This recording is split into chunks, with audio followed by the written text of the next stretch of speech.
Queen Elizabeth II with rare footage of the girl who would be Queen.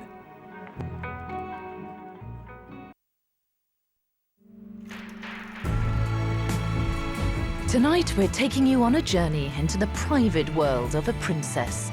We've obtained astonishing and never-before-seen images dating back 80 years, filmed by her own mother and father. It's the untold story of a childhood lived behind palace gates and in royal gardens. But now, for the first time, we've unlocked the royal family's private film collection to bring you an unprecedented glimpse into the early life of the girl who would be Queen.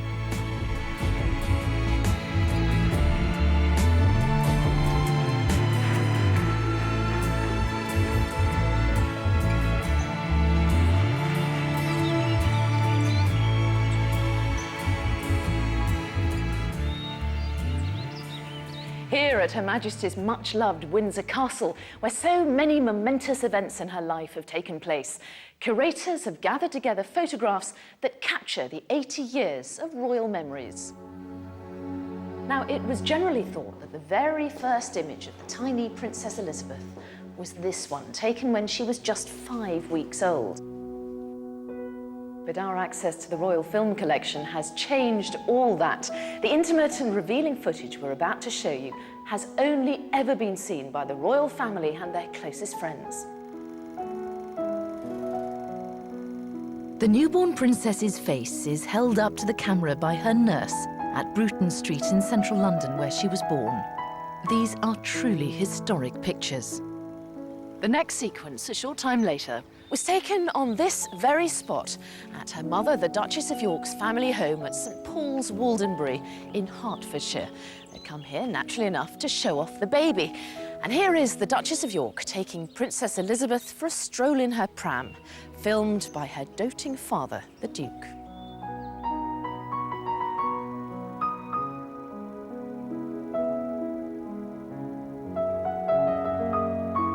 And next, the proud grandparents, the Earl and Countess of Strathmore, take a turn wheeling the pram. And further enchanting images with her mother and her nanny, Clara Knight, who she called Arla. Arla is remembered fondly by the Queen's cousin and lifelong friend, Margaret Rhodes. She was actually originally your nanny, was she not? Well, yes, she was. For a short time, she was my nanny, till I was 10 months old. She was then whisked away to look after the little York babies, which was sad for me, but nice for them.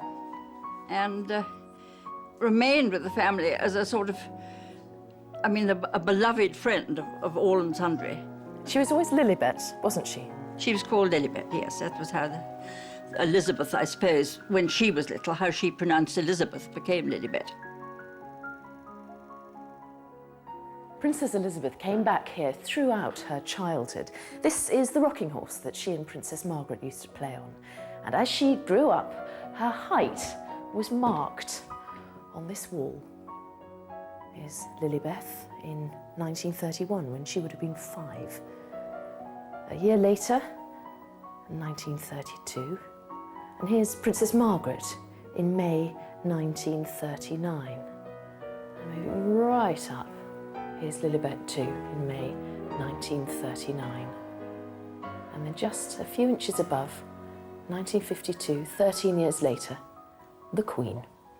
Records of family life never filmed before. Soon after the princess's birth, the call of duty intervened for the Duke and Duchess of York. They had to open Parliament in the new Australian capital, Canberra. So Princess Elizabeth, here being taken for a turn by Arla, was looked after by her grandparents, King George V and Queen Mary, at Buckingham Palace. She quickly became the royal favourite. One of Elizabeth's triumphs was her conquest of George V. George V has been described as never very close to his own family, but he was totally overcome by Princess Elizabeth. He would go down on his hands and knees and crawl like a dog while the princess pulled his beard. But if she could do that to George V, she was out of the ordinary. When the Duke and Duchess returned from Australia, they were overjoyed to be with their baby daughter again. And in our next glimpse of the unique royal archive, Princess Elizabeth is now just beginning to toddle.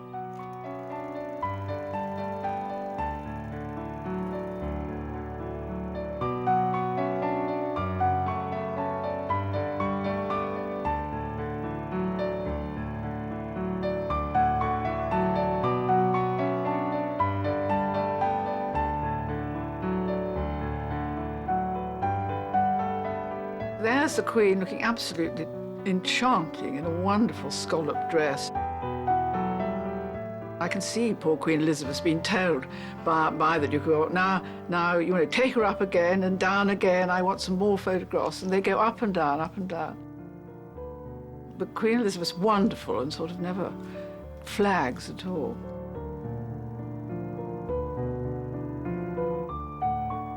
Her father, when she was surprisingly young, once mentioned to her friend, you know, she reminds me of Queen Victoria. Here we see her as a toddler, literally learning how to walk. The royal family always remarked from an early stage what a determined young woman she was. And here in her shiny shoes, we see it in the very earliest months. What a dogged little person, how determined.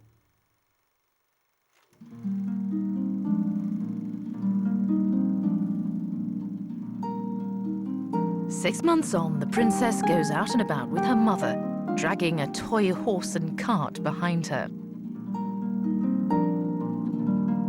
And she's not only got the hang of toddling, but she takes firm control of the pram herself.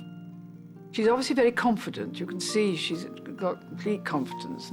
She's very busy with our pram, chucking out the cushions.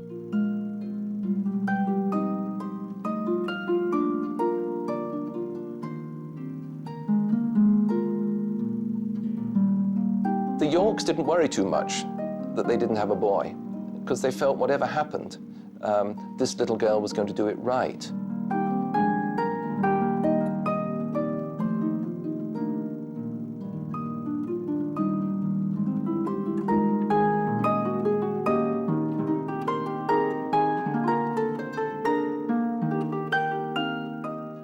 And then there's a lovely moment, which I like, is when she pushes the pram into poor Queen Elizabeth, who gallantly stands there with her hands up like that.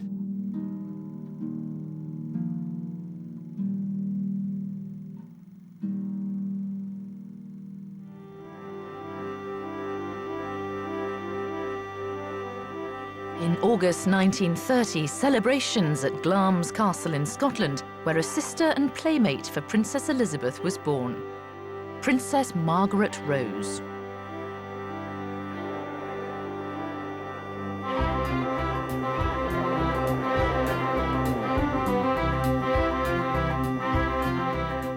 The princesses spent part of every year in Scotland and were there in the spring of 1931 for a very important birthday party. First time I met the Queen was 75 years ago at a party that was given here in my home in Scotland. My parents had given me a pedal car, and this was a very important present for a 5-year-old, and I was thrilled with it. My father whispered in my ear, I think it would be a very nice gesture if you were to invite Princess Elizabeth to have a ride in your car. I said, no way. This is my car, this is my birthday, and nobody else is going to ride in it. Well, there was a bit of a row behind the scenes, and I, of course, lost out. And there is a very amusing photograph in the family album of Princess Elizabeth sitting in my car with me behind it, furious face, giving it a push. If I had known that one day she was going to be queen, and furthermore that I would be her Lord Chamberlain and head of our household, I think perhaps I might have chosen my words a little more carefully. In part 2, the Corgi years, footage filmed by the family of the princess teaching her dogs to do tricks. But her age of innocence would be brought to a premature end by the greatest royal scandal of the century, the scandal that made her the girl who would be queen.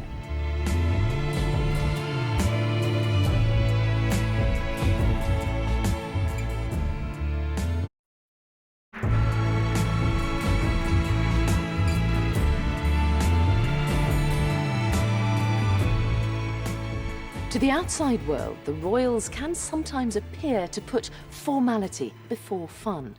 But as these images show in their private moments, they seem a warm and loving family. The footage they themselves filmed takes us into their private gardens, the haven where two young princesses could play.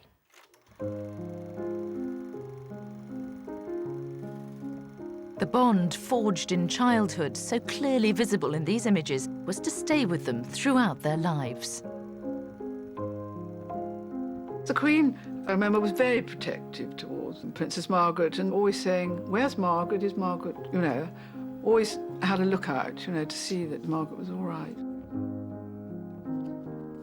Lady Glenconner has known Princess Elizabeth and Princess Margaret since she was a child.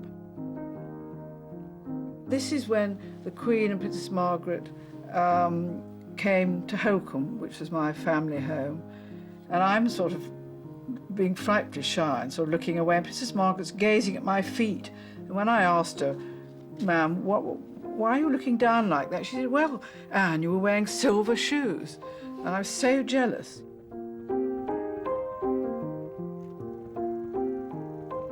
Oblivious, of course, to the abdication that would transform Princess Elizabeth's future, her parents brought their daughters up to enjoy an outdoor life, always, it seems, surrounded by dogs. The Queen Mother's family, the Strathmores, were lovers of the English and the Scottish countryside. Dogs, field sports, horses, and the Queen Mother's recipe for her little girls was that they should have the same. It was Welsh corgis that Princess Elizabeth was most closely associated with. Many of her closest friends and members of the family wonder perhaps why it is that she's got this affection for these rather bad-tempered beasts. But they became a big thing in her life. A run in the garden provided her father with another chance to use his cine camera. Well, I was quite nervous when I used to go and stay at Royal Lodge with Princess Margaret. I was always sort of looking to see where they were. They were inclined to come up very quietly and then give a little nip in the back of one's ankle.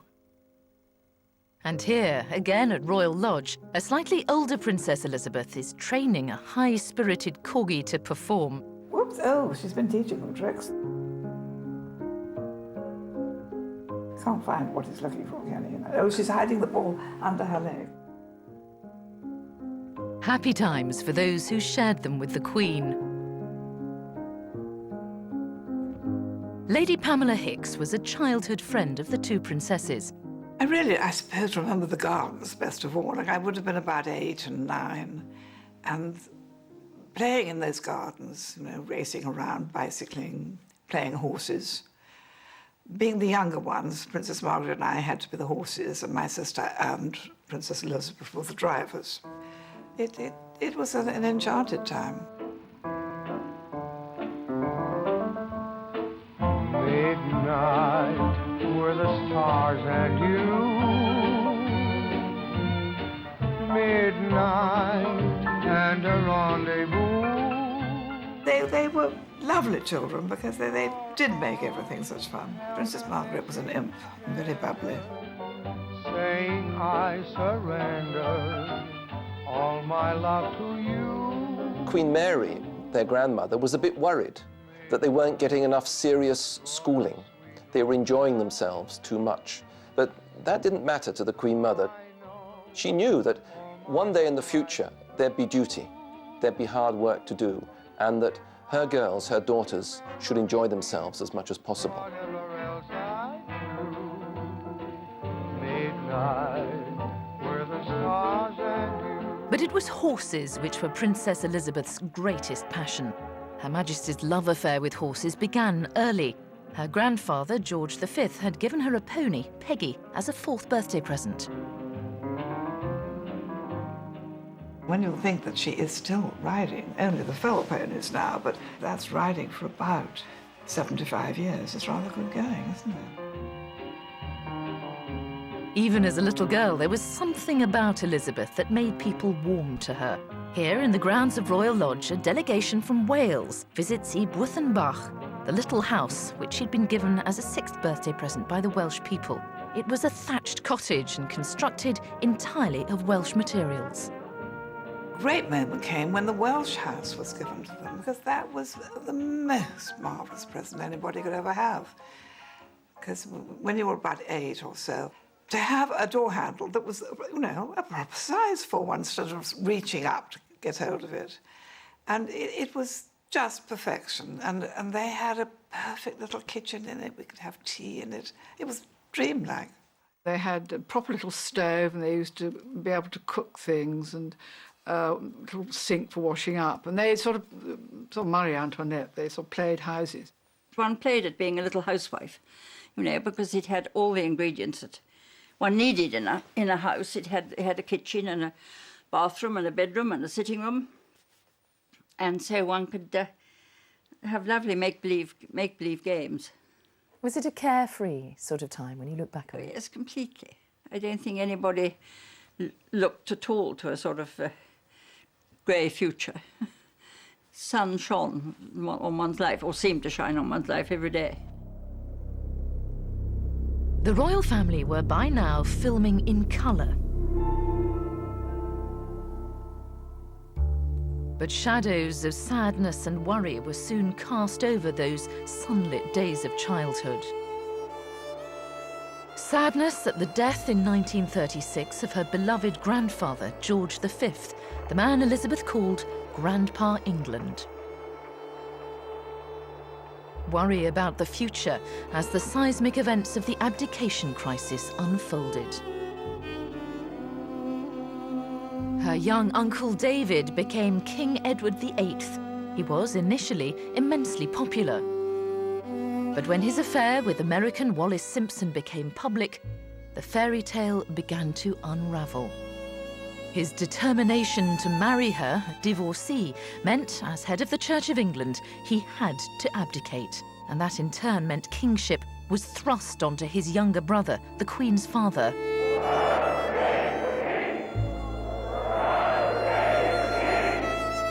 The lives of the new king and his family would never be the same again. All commentators say he absolutely hated the prospect of being king. And in fact, we know that just a couple of days before it happened, he went to see his mother, Queen Mary, and cried on her shoulder. A life that was enjoyable and fulfilling would suddenly have the most tremendous weight, the weight of the world's largest empire, had come down on his shoulders. So there's no doubt at all that the abdication was not a happy time for the princess's family. The rest of the family found it hard to forgive the man, who was now the Duke of Windsor, for putting his own personal happiness before his duty. I think that later, the Queen Mother really sort of blamed him rather for the king's early death. I think if the king hadn't become king, he could have easily lived much longer. Princess Margaret turned to her elder sister and said, "So I suppose that means that you're going to be queen?" And she later said that the Queen answered, "Yes, I suppose it does." And they never mentioned it again.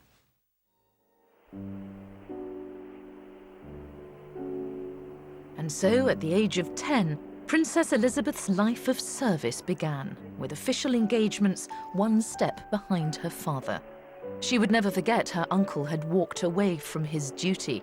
It made her fiercely determined to fulfill hers. It was on a visit to the Royal Naval College, Dartmouth, that a life-changing meeting took place. Here, an amazing moment captured by an amateur photographer is the princess with a young naval cadet, Prince Philip of Greece. I think she fell in love from that day onward. Of course, Prince Philip, he would have been 17. You don't fall in love with a 12-year-old when you're a hulking great 17-year-old. But he showed off madly, you know, and when When they sailed away, he had his little boat going round and round long after he was supposed to sail back to Dartmouth College.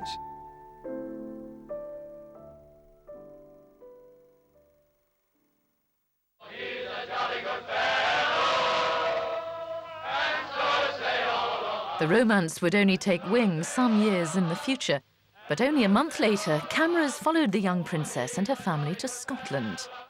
While there, they visited the summer holiday camp the king had started when Duke of York, filmed in this rarely seen footage in August 1939.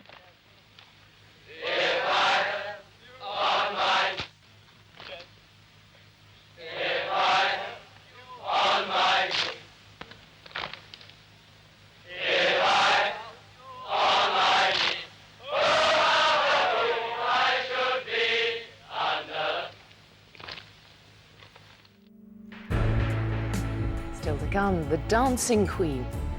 You're invited to a private performance by Princess Elizabeth that only her family have seen before.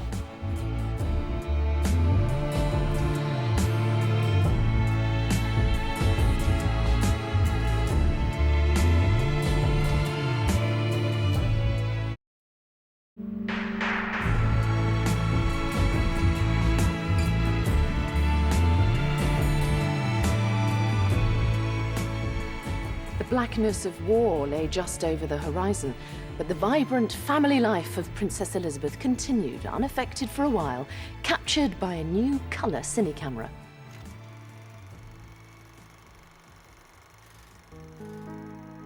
Although the carefree days before George VI became king could never completely return, Royal Lodge would always be a special place for the royal family, a place where they could be themselves out of the glare of public attention.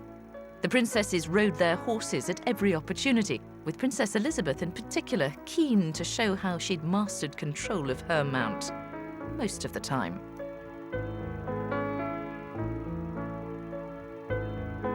In winter, the princesses were no different to thousands of other children, getting out their toboggans to go sledging in the drive, with Mum, Queen Elizabeth, watching.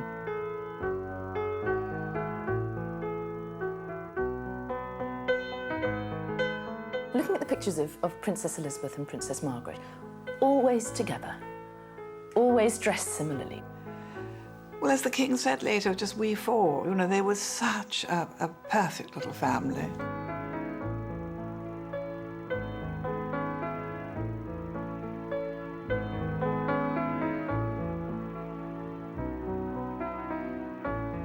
The terrace of Royal Lodge was the princesses' private playground, where posing with the corgis, their mother behind the camera, was as popular as ever. The Queen Mother was absolutely brilliant in keeping life fun for the children, regardless of what was going on outside world. She managed to keep life on a very even keel.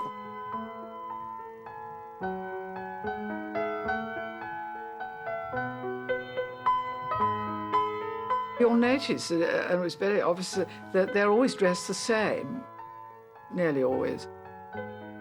Especially in those green dresses with white spots. I said to Princess Margaret, didn't the Queen mind being dressed like you? And she said, well, she may have minded, but I absolutely insisted. I wasn't going to be different, she said. I must say, when Princess Margaret wanted something, she got her way.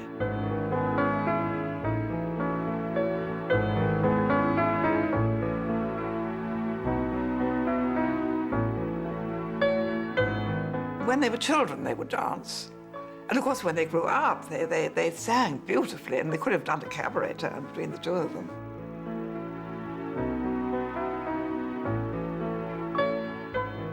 The Queen was a wonderful mimic and told sort of lovely jokes and, you know, used to roar with laughter. I mean, that was a very different side of her. The public don't see that side of her very often.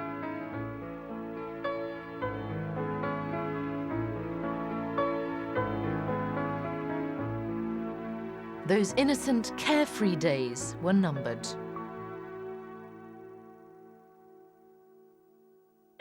The terrible ordeal of war smashed the hopes of millions and wrenched British families apart. As this rarely heard broadcast of the 13-year-old Princess Elizabeth shows, she was quite aware of what other families were enduring. Thousands of you in this country have had to leave your homes and be separated from your fathers and mothers. My sister, Margaret Rose, and I feel so much for you, as we know from experience what it means to be away from those we love most of all.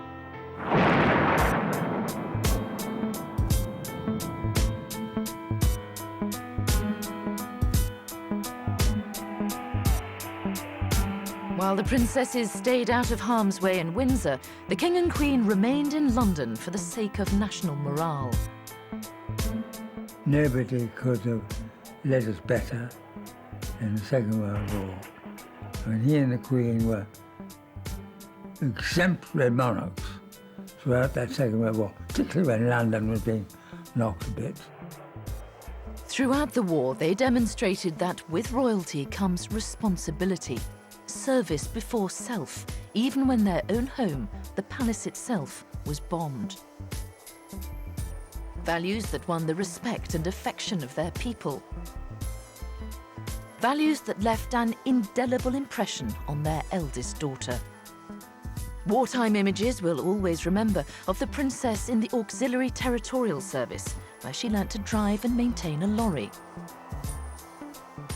And let's remember that before the war ended, this Queen was in uniform.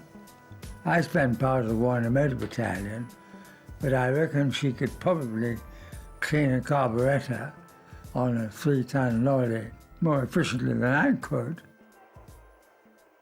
I think that she saw from a very, very early age that if the monarchy was to survive, it couldn't survive simply by virtue of tradition alone and history, that it had to survive as a result of an overriding sense of duty. And the thing that defines her life, in my view, and I say this just almost as an observer, never mind as a prime minister, is that sense of duty. That is what motivates her, the belief in service, the belief that the monarchy, if it is to survive and prosper, must be governed by and always obedient to that sense of duty.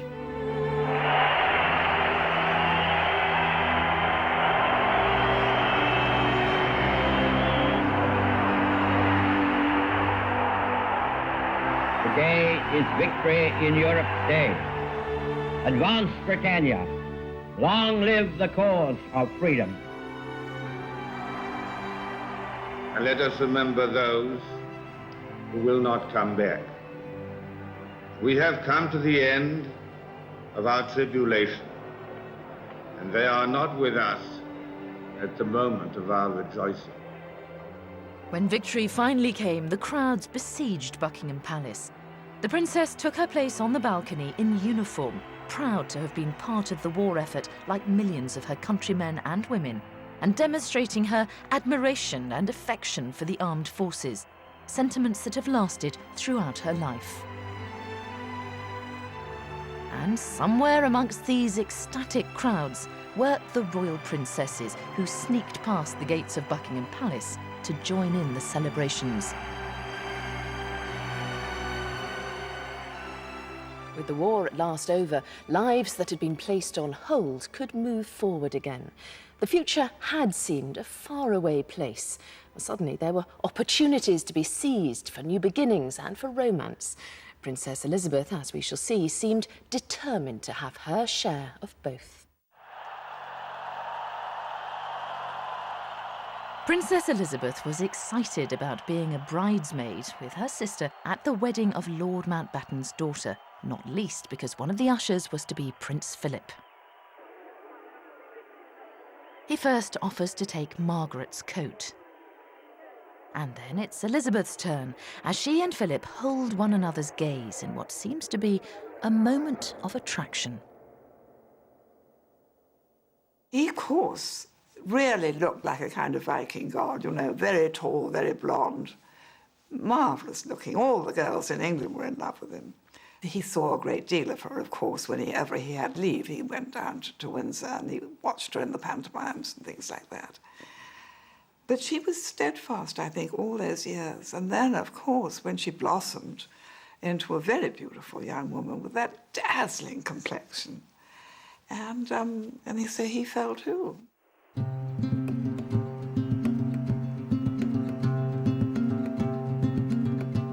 Princess Elizabeth had plenty of time to consider marriage on a royal tour to South Africa, the journey there recorded in this rarely seen film. Stay in the shade until you reach the grave. Hide from yourself and see how you Contemplating marriage, yes, but contemplating duty too.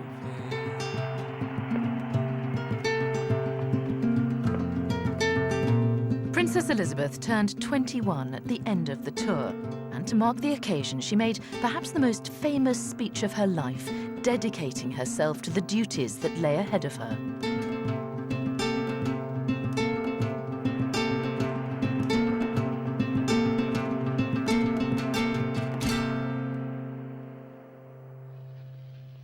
Now that we are coming to manhood and womanhood, it is surely a great joy to us all to think that we shall be able to take some of the burden off the shoulders of our elders, who have fought and worked and suffered to protect our childhood.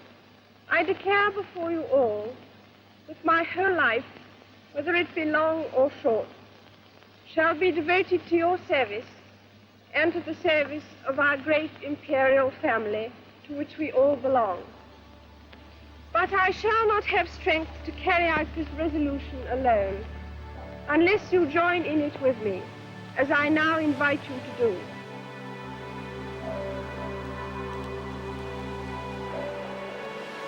I think she spotted from a very early age, which is why those early speeches are so remarkable in a way, that if the monarchy was to survive in a different and modern age, if it was to survive in a 21st century very, very different from the time her mother grew up in, then it had to be that imbued with that sense of service throughout. And I think, in a way, that's what I mean by saying that she actually had a very clear view that the modern role of the monarchy should be that unifying force in service of the people.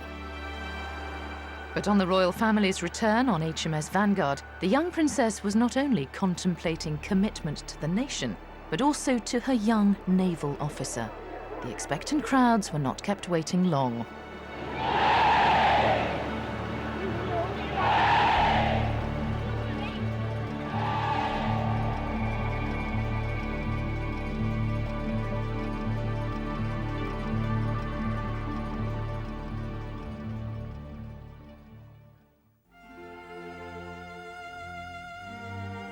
But I remember the announcement very well. I mean, we were all mad in love with Prince Philip. He was so good looking. And we all thought, oh, goodness, Princess Elizabeth is lucky marrying such a tremendously handsome looking man.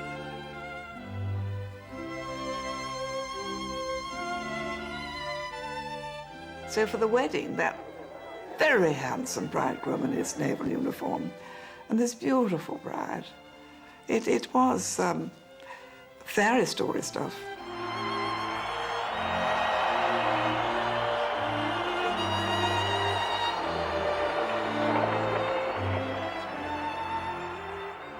It was after all those years of hardship and not being glamorous.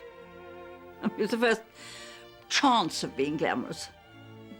We can send her in clothing coupons, and she had her in clothing coupons, but Hartnell made her a beautiful wedding dress, which was, I think, a big satin dress with little sort of flowers of tulle with pearls inside them. The thing I really remember was the fancy pretty headdress, which had sort of like sheaves of corn going round, and silvery stuff. In fact, it was very economical, but it looked very, very pretty.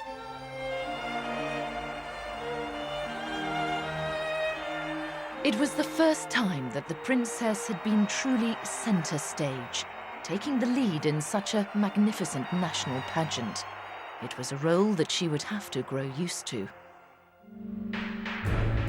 An even more historic public occasion was to come, the coronation. Television would be invited to broadcast the ceremony for the very first time. But behind the scenes, home movie cameras were recording events as only the royal family saw them.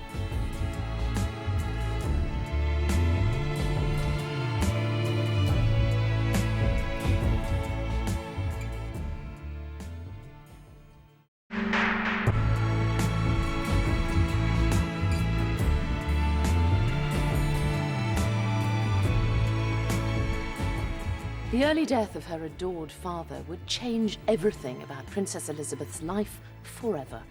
But for a few short years after her marriage, she was able to enjoy her own young family.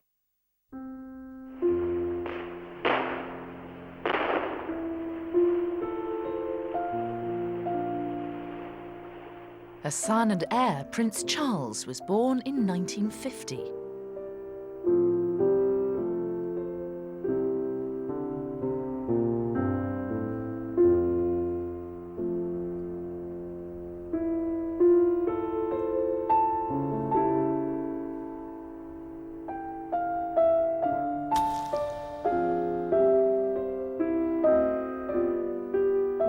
I think the time that Princess Elizabeth enjoyed most was when she was newly married, and she really, 90%, led the life of a young naval wife.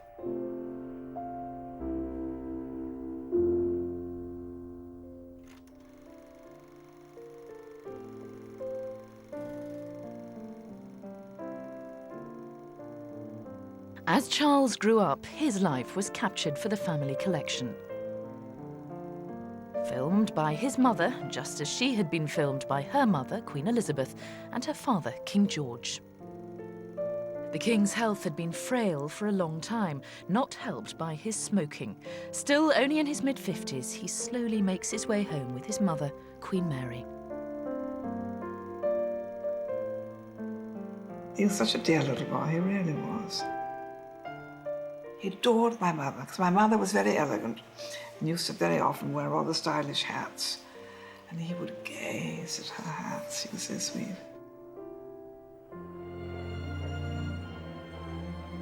A sister for Charles, Princess Anne, arrived 2 years later. The family was complete.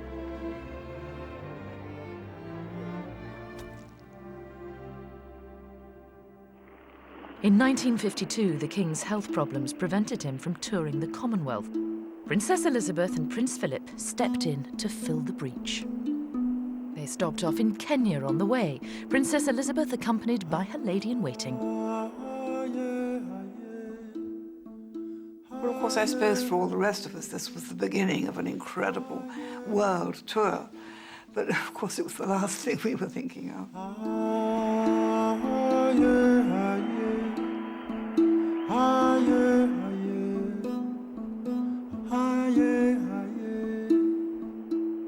Went to this place called Treetops, which now is quite a big place, but then was a sort of shack up in this giant fig tree. And she went up as the princess. And of course, the next morning when she came down as queen, because the king had died in the night at Sandringham. I went up to her and gave her a kiss and a hug, because she adored her father. I thought, how awful for her. And then, of course, I thought, my God, she's the queen, so I gave her a big curtsy. Immediately, she had the reaction then that she always does seem to, thinking about other people. She said, I'm so sorry, it means we've all got to go home again.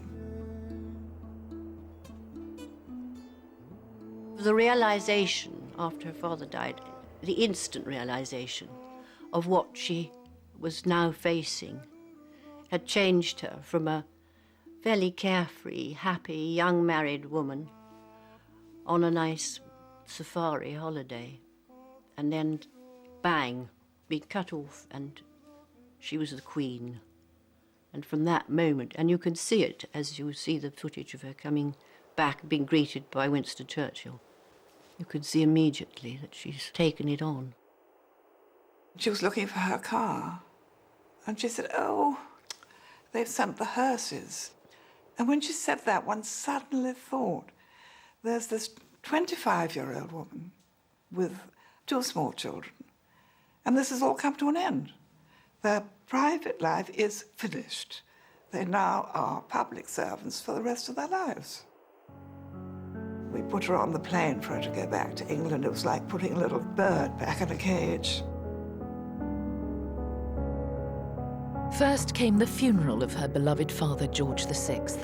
A family mourned a husband and adored father.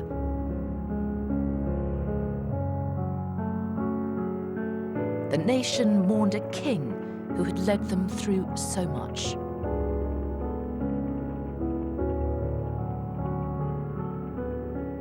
But as she mourned, Elizabeth knew that this was the moment her life would change forever.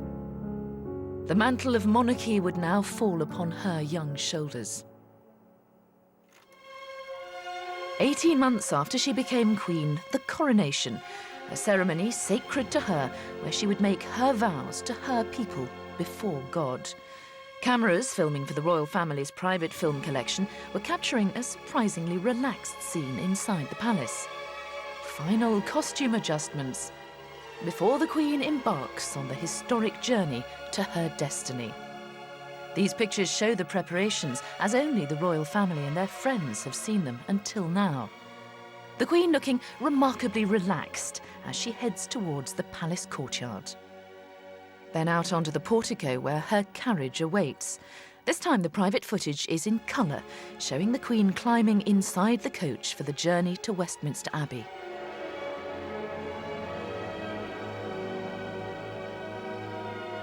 She's watched by Prince Philip, who makes an unheard remark to the person behind the camera and then climbs in beside her. The camera continues to roll as they settle themselves for the short ride through the streets of London.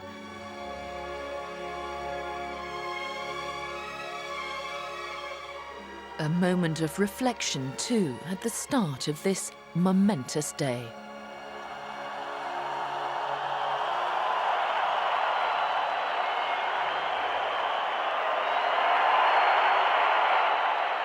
There was a real feeling of euphoria to see the golden coach, something people had only seen before in magazines or history books, actually rolling through the streets with this beautiful young woman and her handsome husband beside her. It seemed like a fairy tale for many people.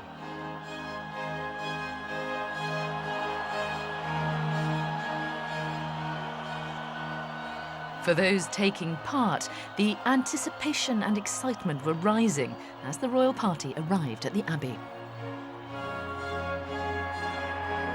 The Queen was so calm and marvellous, and she just looked behind and she said, "Ready, girls?" We said, "Yes." And off we went.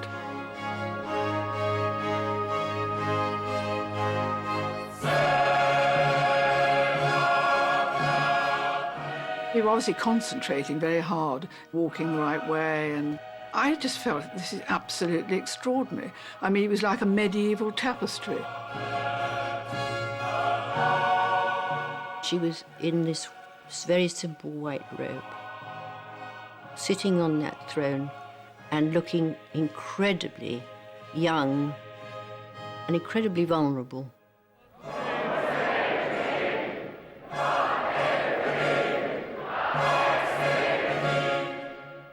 We had to stand for hours and hours during the coronation, and I, in fact, at one point felt rather faint. And the Archbishop of Canterbury produced a bottle of brandy from underneath his robes and said, "Would anybody like some? Would you like some, ma'am?" And the Queen said no. And then I think he saw my rather green face, and he said, "I think perhaps a little drop for you might be good."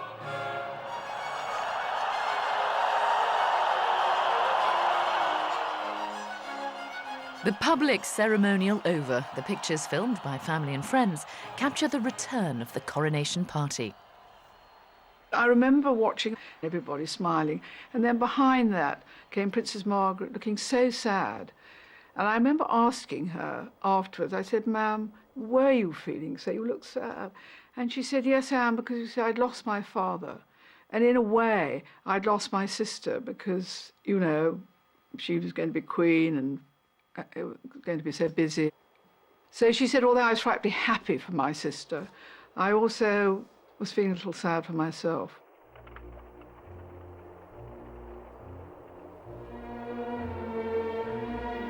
After the pomp and ceremony of the coronation, a special moment, a homecoming for a queen. The imperial state crown weighs heavy on her head, but she steps down from the coach, relaxed and happy.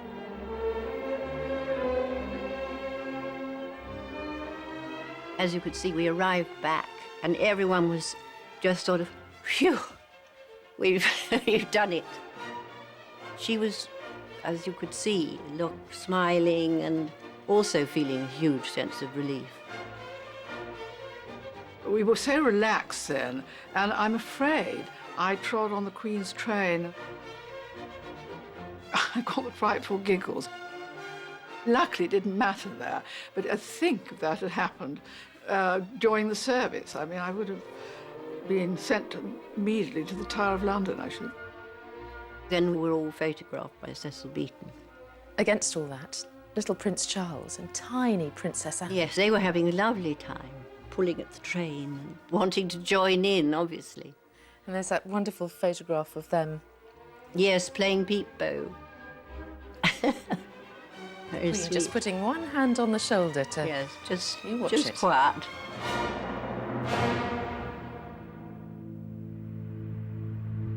The coronation was the first big television event in Britain. The second Elizabethan age became, among other things, the television age, subjecting the Queen to unprecedented levels of scrutiny over the last half-century. But the success of her reign was perhaps forged in her happy, stable childhood.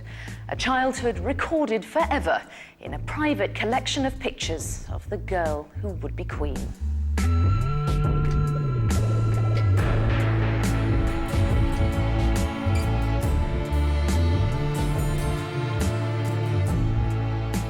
I think the rest of us would think all those golden coaches and those lovely diamonds and beautiful dresses, what fun to be the Queen.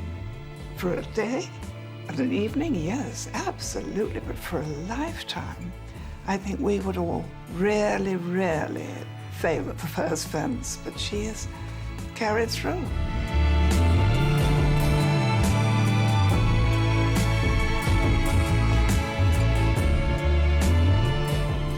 Next on ITV1, family, friends, colleagues and fans remember the much-loved entertainer whose partnership with Eric Wise made him a household name.